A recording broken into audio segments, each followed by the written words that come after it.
imaginé la vida que ahora vivo en ti,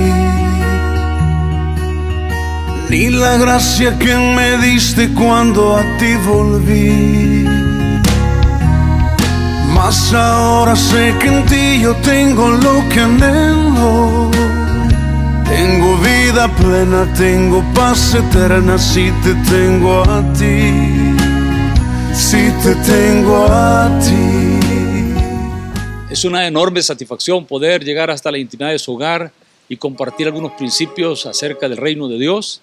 Y también en esta tarde, en este día, queremos hablar acerca de el COVID-19, una enfermedad que está afectando a la humanidad entera, está teniendo muchas crisis emocionales a muchas personas que están en cuarentena, crisis financieras a los gobiernos, a las naciones, a la familia, y todo esto ha afectado terriblemente a nuestro planeta y de manera especial también a nuestro país.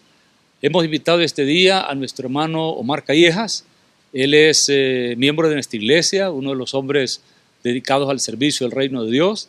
También es médico, es cirujano cardiovascular, graduado de la Universidad Nacional de aquí en El Salvador y con un posgrado en la Universidad Pontificia Católica de Chile.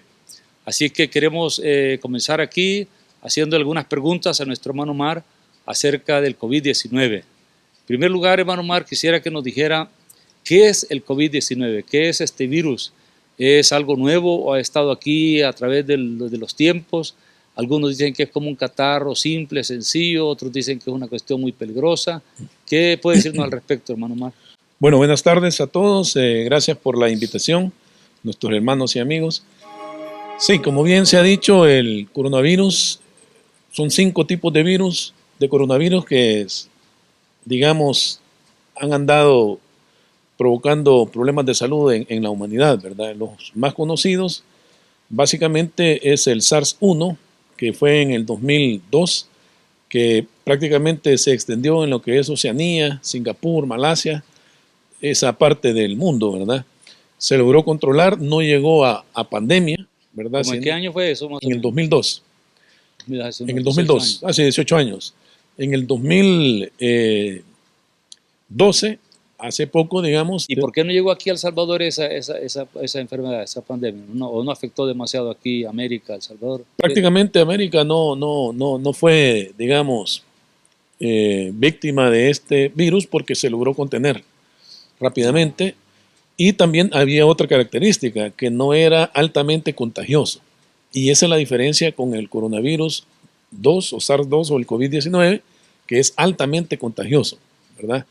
Entonces, esa es la diferencia y por eso se logró controlar y limitar a esa área. En el 2012, hace 8 años, también vimos el problema del MERS, que es el SARS del Medio Oriente, pero solo se limitó a esa área también, Irak, Irán. No se extendió porque igualmente se logró contener, ¿verdad? Sin embargo, la diferencia con el COVID-19 es que es altamente contagioso, o sea, cada persona contagia 3, 4 personas, ¿verdad? Y el tamaño del virus es mucho más grande que los otros, por eso es que una mascarilla N95, una mascarilla quirúrgica logra contenerlo, ¿verdad?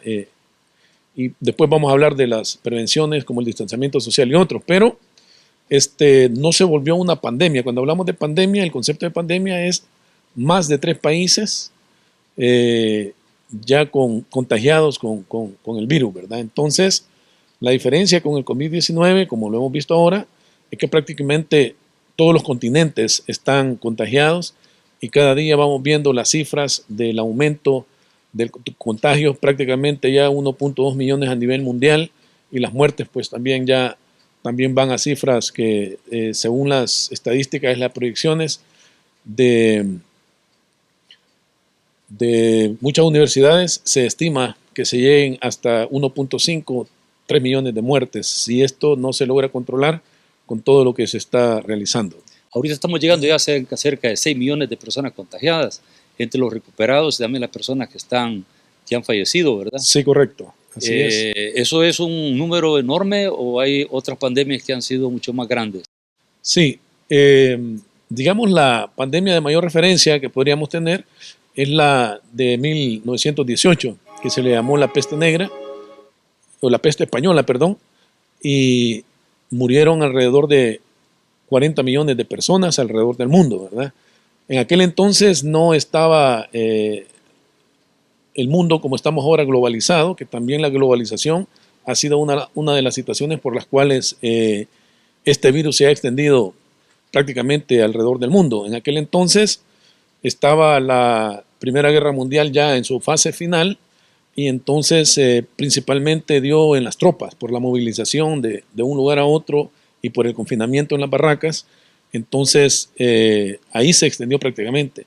Y en España, ¿verdad? Que recordemos que España en aquel momento, en la Primera Guerra Mundial, se mantuvo neutro, pero fue el primer país en donde sí comenzó a reportar casos y fueron donde más personas fallecieron, ¿verdad? No fue sino hasta el 2005 en donde se hicieron autopsias de personas que habían fallecido por esta fiebre española, en donde se comprobó a través de estudios de ADN que era un virus parecido a la gripe aviar, H1N1. Entonces fue mucho más altamente. Algo importante de esto es que duró desde el 2018 más o menos hasta el 2020-2021. No hubo vacuna, sino que lo que hubo fue prácticamente una inmunidad comunitaria, ¿verdad? Y desapareció prácticamente, pues. Y afectó a América Afectó a América, sí, porque como de alguna manera hubieron ayuda de militares americanos que entrenaban a militares ingleses, entonces ahí fue donde, pero afectó de una manera mucho menos que lo que afectó a Europa. También que en ese tiempo no se viajaba tanto como ahora, ¿verdad? Que es tan fácil viajar en los aviones y todo. Exacto. Eso es lo mismo que ha propiciado que se propague esta enfermedad a nivel mundial, ¿verdad? Exactamente, y se tardaba mucho más porque, digamos, la mayor parte de las personas todavía viajaban en barco, ¿verdad? Entonces, la rapidez con la cual podía llevarse a otro continente era mucho más tardado que ahora, pues. Bueno, Mari, el COVID-19 tiene algunas etapas, la primera fase, la segunda fase, la tercera fase, o simplemente llega y ya queda la gente bien dañada, o cómo está eso de las fases para que uno pueda conocer al inicio, conocer cuando es intermedio y cuando es una cuestión ya de peligro, ¿verdad? Donde peligra incluso la muerte de la persona. Ok, vamos a dividir las fases en fases sociales o comunitarias que, digamos, afectan a poblaciones, y en lo que son la fase individual propia de la enfermedad. La fase individual, digamos, del paciente se clasifica en 4: leve, moderada, severa y crítica, ¿verdad? La leve, los primeros síntomas cardinales básicamente son el dolor de cabeza y la fiebre, ¿verdad? Dolor de cabeza y fiebre, esas son las primeras 2 etapas. Entonces, más o menos el virus tarda entre 3 y 7 días ya en replicarse, manifestarse. ¿Qué es lo que hace y cómo ataca?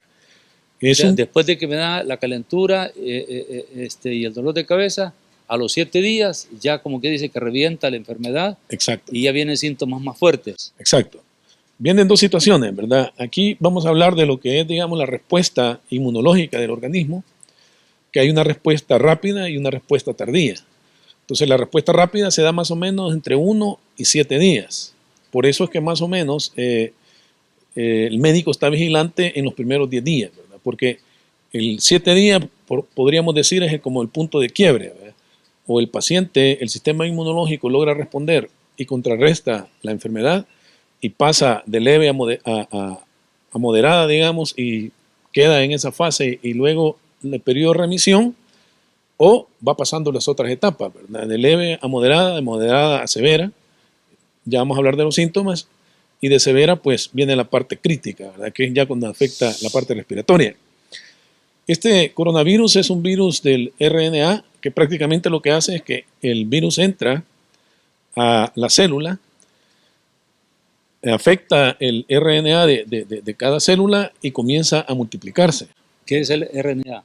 El RNA es el ácido ribonucleico, que es en el núcleo de la célula el que se encarga de hacer 4 funciones: de llevar el mensaje, de replicarse, de transcribir y de dilucidar, digamos, el mensaje de la célula para que se pueda replicar. Entonces el virus hace que la célula se equivoca prácticamente, lo comanda y comienza a replicar células virales. Es decir, el virus, si no está dentro de una célula, no afecta, ¿verdad? Por eso es que las medidas es el distanciamiento social, el uso de la mascarilla, el lavado de las manos, ¿verdad? El hidratarse bien, ¿verdad? Y lógico, ¿verdad? Tener un sistema inmunológico bastante adecuado. Entonces viene el virus y entra y hace contacto y entonces básicamente tiene dos fases, ¿verdad? Ya lo hemos hablado, la moderada, esos son los síntomas. La leve, perdón, la moderada es que aparte del dolor de cabeza, aparte de la fiebre, el paciente comienza a tener un dolor muscular, puede o no tener proceso diarreico. Puede ser intenso el dolor o puede ser pequeño, porque hoy hay una persona que se curó y dice que sentía que como que era cristal el cuerpo y se sentía que se iba a quebrar, dice, del dolor intenso que sentía. Exacto. Pero también puede ser poco el dolor muscular. Aquí intervienen varias situaciones, ¿verdad? No es lo mismo, por ejemplo, que un paciente tenga contacto con alguien, digamos en la calle, en un supermercado, etcétera, y que la cantidad del virus, la inoculación que llamamos, es una cantidad pequeña, pero sí despierta una respuesta inmunológica a, digamos, por ejemplo, el personal de salud, ¿verdad? Que está con pacientes totalmente invadidos, totalmente infectados, y que la cantidad... El contagio es más peligroso. Es más intenso, correcto, es más cantidad de virus. Pongamos el ejemplo, una vacuna, ¿verdad? Una vacuna son virus atenuados, pero si por algún motivo, pongamos un ejemplo, en lugar de ese virus atenuado se introdujo un virus no atenuado, sino que con toda su potencia el paciente desarrolla la enfermedad. Entonces es exactamente lo que sucede acá, ¿verdad? Por eso unos pacientes pueden decir síntomas leves y otros pacientes pueden decir síntomas así fulminantes, ¿verdad? Por ejemplo, en Italia, en España, describen pacientes que al tercer día, cuarto día fallecían, ¿verdad? Pero prácticamente porque lo que hemos dicho, tal vez no tenían contacto solo con una persona, sino que con 3, 4, hasta 5 personas contagiando el virus y entonces la inoculación era demasiado fuerte y esto provocaba que el paciente no respondiera. Entonces en la segunda fase, aparte de las que habíamos dicho, ya el dolor de cuerpo, y entran otros síntomas bien importantes como los gastrointestinales, ¿verdad? Y entonces, pero siempre el signo que hay que ir vigilando es la vía respiratoria, ¿verdad? Que no haya dificultad para respirar, porque ese es el síntoma cardinal como para ya buscar un hospital, una emergencia. Existen otros síntomas también que puede ser en la fase moderada, que es la pérdida del olfato y del gusto, ¿verdad? Entonces, eso es bien importante porque este es un signo que puede ser de alarma, ¿verdad? Y poner más atención en cuanto a si esto pasa a la parte respiratoria. Y ya el síntoma severo, pues ya hay dificultad para respirar y entonces el paciente tiene que ser ingresado en un hospital, no necesariamente ser intubado, pero sí se le coloca lo que se llama una bigotera con oxígeno o máscara Venturi, ¿verdad? Que no es intubación, sino que es una máscara que puede tener o no una bolsa de oxígeno. El oxígeno siempre lo va a recibir, me refiero a la bolsa para estarle transcribiendo más, ¿verdad? Oxígeno. Y la fase crítica, que es, digamos, el 20% de los pacientes que son contagiados pasan a la fase crítica, y de esta fase crítica más o menos un 60-80% fallecen, ¿verdad? Al hacer el total de la estadística... de 100 personas que entran a la fase crítica, 60 mueren, 40, 60 personas mueren de 100. Así es, de 100 personas. Sí. ¿Y cuántos de los que les da el coronavirus entran a la fase crítica? ¿Qué porcentaje? Un 20%. 15% más o menos. Un 20% sí. Más o menos, ¿verdad? 20%. Y la mortalidad total, ¿verdad? O sea, del coronavirus anda más o menos, primero se dijo que andaba entre el 3 y el 7% cuando estuvo en Wuhan, en China, pero posteriormente ya haciendo las tablas entre Italia, España, Francia y Estados Unidos ahora, ¿verdad? Se ha establecido más o menos que anda entre un 10 a un 12%. Entonces, lo importante, ¿verdad? El tratamiento básicamente para la primera fase Y la segunda fase es sintomático, es decir, acetaminofén, un antigripal, pero ojo, ¿verdad? Un antigripal que solo contenga acetaminofén más un antihistamínico, ¿verdad? ¿Por qué razón? ¿Verdad? Porque muchos de estos antigripales tienen fenilalanina y esta fenilalanina provoca cierta taquicardia a nivel del corazón y si el paciente tiene algún problema de arritmia o algo, esto puede ser complicado, ¿verdad? Por eso hay mucha información no científica que digamos se va en esto, pero hay que ser bien cautos. Por ejemplo, el uso del ibuprofeno. El ibuprofeno, lo que han dicho las revistas, el Lancet, el COVID. El ibuprofeno es antiinflamatorio. Es un antiinflamatorio, sí, pero lo que recomienda tanto lo que es el Lancet y la OMS dice, si el paciente está tomando ibuprofeno o algún otro medicamento antiinflamatorio por problemas de artritis o por cualquier otro problema y llega al coronavirus, que lo siga tomando, no hay problema. Pero si digamos hay un paciente que no toma ibuprofeno por artritis ni nada y tiene síntomas, acordémonos que el único diagnóstico 100% factible para decir es coronavirus es el test del coronavirus, ¿verdad? Que es un hisopado en la nasofaringe, en la garganta. Pero ¿qué es lo que sucede en la realidad de nuestro medio? Que hay pacientes que dicen, yo tengo fiebre, me duele la cabeza, pero no se ha hecho un examen, ¿verdad? Entonces no sabemos si es coronavirus. Entonces, ¿cuál es el riesgo que tome ibuprofeno en la primera fase? Que en nuestro medio, más ahora con el invierno, si es un dengue y toma ibuprofeno puede tener problemas con las plaquetas, ¿verdad? Entonces, como no tenemos un examen, entonces por eso es que se recomienda no darlo en nuestro medio tropical en específico.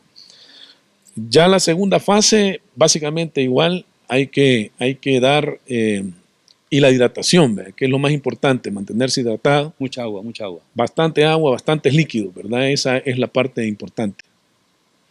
Fíjense que nosotros, algunas personas que han estado con problemas del COVID-19, diagnosticados incluso, que son bien propensas a la familia, a la esposa, a los hijos, nosotros le hemos dado aspirina y le hemos dicho que tomen 3 aspirinas. Un médico me dijo a mí, ¿verdad?, que era bueno, un hermano que se graduó también de Alemania, 3 aspirinas con jugo de limón y 3 limones ahí, y después que lo hierva por 5 minutos, después lo saca, toma miel al gusto, ¿verdad? Y se lo toma por sorbos.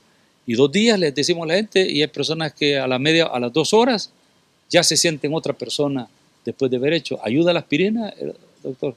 Por ejemplo, también mucho se habló de las gárgaras de bicarbonato, de ingerir alimentos, digamos, con un pH levemente ácido para alcalinizar un poco más lo que es el sistema. Acordémonos que por eso se le ha llamado el nuevo coronavirus, ¿verdad? ¿Por qué razón, verdad? Porque no hay ninguna experiencia. Incluso, yo le digo, con la gripe hay alrededor más o menos de 60 virus de la influenza. Y aunque nos vacunemos, más o menos andan por ahí controlando como 30 tipos de virus, ¿verdad? Pero si a un vacunado, estoy hablando de la influenza, me da otro tipo que no me ha dado, me va a dar gripe, ¿verdad? Pero como ya es algo comunitario a nivel mundial, es raro, pero existe siempre, ¿verdad?, que una gripe se complica en una neumonía e igual el paciente fallece. Más sin embargo, como el coronavirus, por eso se dice es el nuevo coronavirus, el tratamiento prácticamente se está haciendo a ensayo y error, ¿verdad? Por ejemplo, mucho se habló de la hidroxicloroquina, que ese era el medicamento adecuado, que incluso profilácticamente se tenía que usar. En Europa se le dio al personal de salud la hidroxicloroquina. Y El Salvador ha gastado millones en eso. Y en El Salvador se compraron miles de tabletas, ¿verdad?, para la hidroxicloroquina. El presidente de Estados Unidos estaba promoviendo, presionando a la parte científica, ¿verdad?, hasta que tuvieron que salir los colegios médicos y las academias médicas, las universidades, ¿verdad?, a decir, déjenos la parte científica de los científicos y vamos a dejar la parte política a los políticos, ¿verdad? Yo creo que esa es una buena acción. ¿Por qué razón? Porque esta semana, el lunes, que ya más o menos después de 15,000 pacientes, la revista Lancet de Inglaterra, entonces comenzó a sacar los datos ya estadísticos, el consolidado, y pararon el estudio. Porque de 100% de los pacientes que estaban siendo tratados con hidroxicloroquina, más o menos había una mortalidad de un 60% comparados con un 40% que no tomaban la hidroxicloroquina. Entonces la hidroxicloroquina ya sabemos que causa problemas a nivel cardíaco, de arritmias, ¿verdad? Provoca una insuficiencia hepática en algunos pacientes y tiene otros síntomas secundarios. Entonces esto fue algo que al principio parecía, pero en medicina no podemos hablar de parece, ¿verdad? Sino que precisamente para eso están los estudios. Y entonces ahora definitivamente la hidroxicloroquina no es un medicamento que sea malo, pero no podemos transcribir la experiencia de una enfermedad a otra. ¿A qué me refiero? Las dosis para la malaria y el paludismo son, e incluso para pacientes con artritis reumatoidea, síganlo tomando, porque son dosis de 200 miligramos por día. Pero, ¿cuál es la dosis, digamos, que se estaba utilizando para tratamiento del COVID? Era de 800 miligramos el primer día y 400 miligramos los siguientes 7 días. Entonces, prácticamente se triplicaba la dosis. Y eso también hacía que afectara. Pero usar una dosis menor tampoco hacía efecto. Entonces, para poner un ejemplo, ¿verdad? Que la hidroxicloroquina ya sale de lo que es el tratamiento, digamos, ni profiláctico, ni, aunque se esté y se siga utilizando en algunos países como Brasil, sí, que no se paró tampoco. Bueno, ha ido bajando, ¿verdad? O sea, más bien dicho, incrementando el número de personas que se sanan de porcentaje. Por ejemplo, de cada 5 norteamericanos que se enferman, 1 se cura. Sin embargo, por ejemplo, he visto que en Italia ahorita, de cada 3 que se enferman, se curan 2. ¿Por qué será que hay una mayor efectividad allá? ¿O será que manipulan los datos como tal vez lo están viendo aquí en nuestro país, ¿verdad? ¿O será real eso? ¿O a qué se deberá? ¿Será que ellos cambiaron la ruta y han dado un medicamento que es más eficaz? Sí, la Universidad Johns Hopkins, que tiene bastante credibilidad en la parte de las estadísticas, ¿verdad? Es la que recibe todos estos datos y, digamos, un referente mundial en cuanto a estadísticas siempre ha sido los Estados Unidos, ¿verdad? Es decir, ellos reportan, son bastante rígidos. Fieles en cuanto a la parte científica médica. Incluso, al final probablemente hablemos de las vacunas, que ese es otro tema, pero lo importante en la pregunta es de que cada país tiene una parte sociológica muy especial, ¿verdad? Entonces, si hablamos de los Estados Unidos, la población en donde están falleciendo más por el problema del COVID es la raza negra y los latinos, ¿verdad? La raza negra tiene un factor bien especial y es que ellos, de por sí, el 20% de la raza negra desarrollan hipertensión arterial. Y uno de los factores importantes comórbidos para que la tasa de mortalidad sea más alta son pacientes arriba de 60 años, hombres, hipertensos y diabéticos y fumadores, ¿verdad? Entonces, ¿y a qué se debe de que estas personas son más vulnerables para enfermarse y aún para morir también?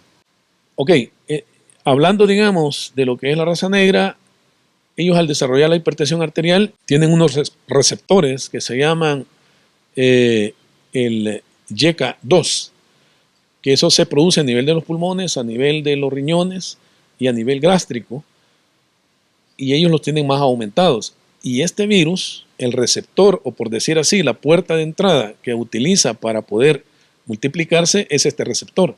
Por eso es que vemos que las muertes al final son por neumonía, ¿verdad? Es raro que alguien muera de COVID antes de que desarrolle una neumonía severa, ¿me explico? O problema respiratorio.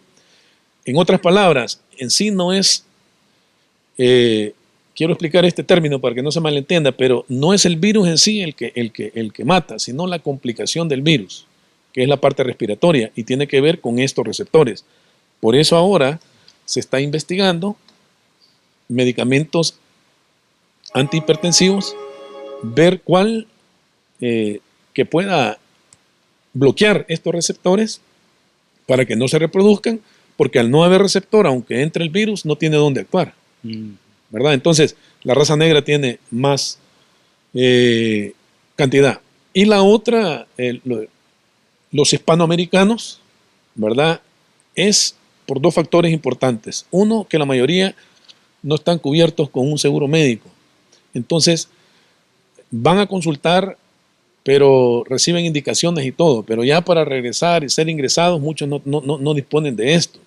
Aunque también es cierto que cuando es una emergencia, independientemente tenga o no, es atendido, ¿no? Pero ya llega solo en la fase final. Número dos, no es lo mismo que le digan a un paciente, ve a guardar cuarentena a tu casa, en una casa de 140 metros, ¿verdad?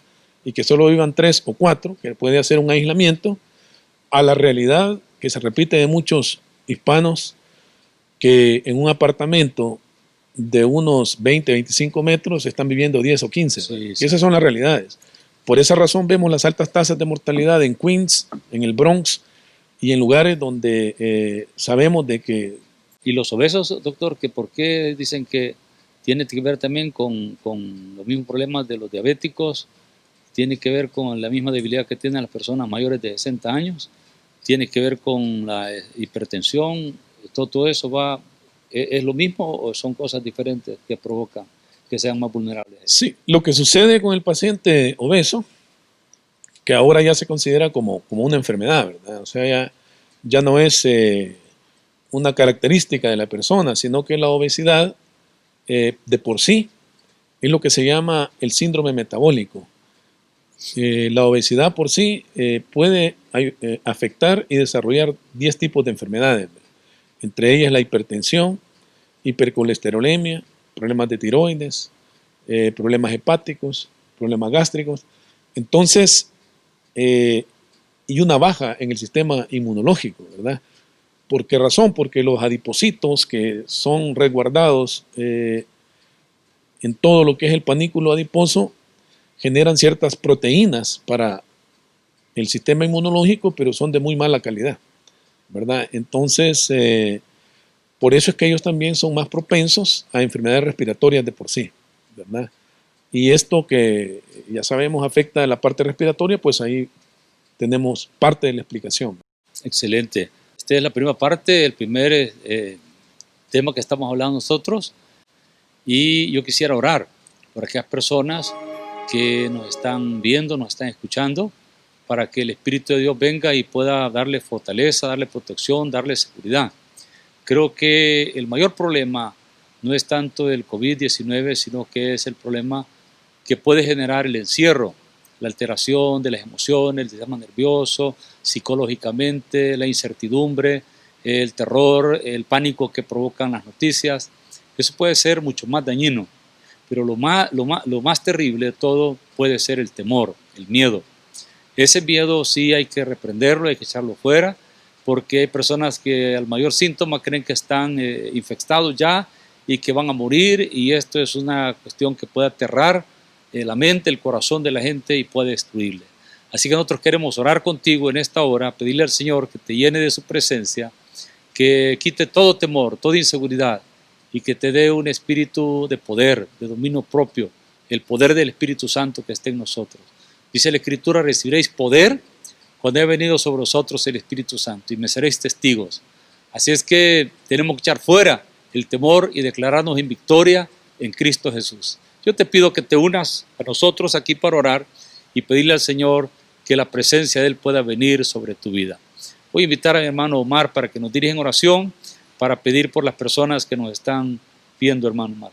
Bien. Señor, te damos gracias en esta tarde por la bendición que nos das de estar con vida. Sí, Señor. Señor, sabemos que tú eres un Dios de misericordia, gracias. Un Dios que se conduele del dolor, sí, y sabemos que solamente con tu poder podemos hacer frente a toda esta situación de lo que es el virus. Tu poder es más grande que el virus, tu poder es más grande que la pandemia. Tú nos das esperanza, tú nos das fortaleza, tú nos das, sí, Señor, ese propósito de vida. Y sabemos que en todo esto de la pandemia hay un propósito de bendición para cada uno, Señor, de los que creemos y confiamos en tu palabra y para todo este mundo en general.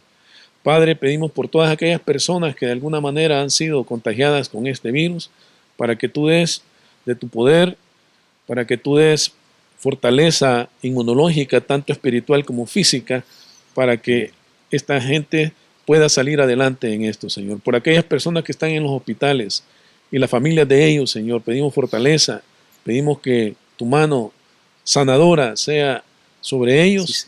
Padre, para que puedan salir bien librados de esta situación. Y por favor, Señor, ponle término, ponle fin a esto, Señor. Amén. Sí, Hablamos de estadísticas como médicos, hablamos de números, hablamos de síntomas, pero sobre todo esto, Señor, sabemos que estás tú con tu palabra de poder y con tu palabra de misericordia. En Cristo Jesús te damos gracias. Amén y amén.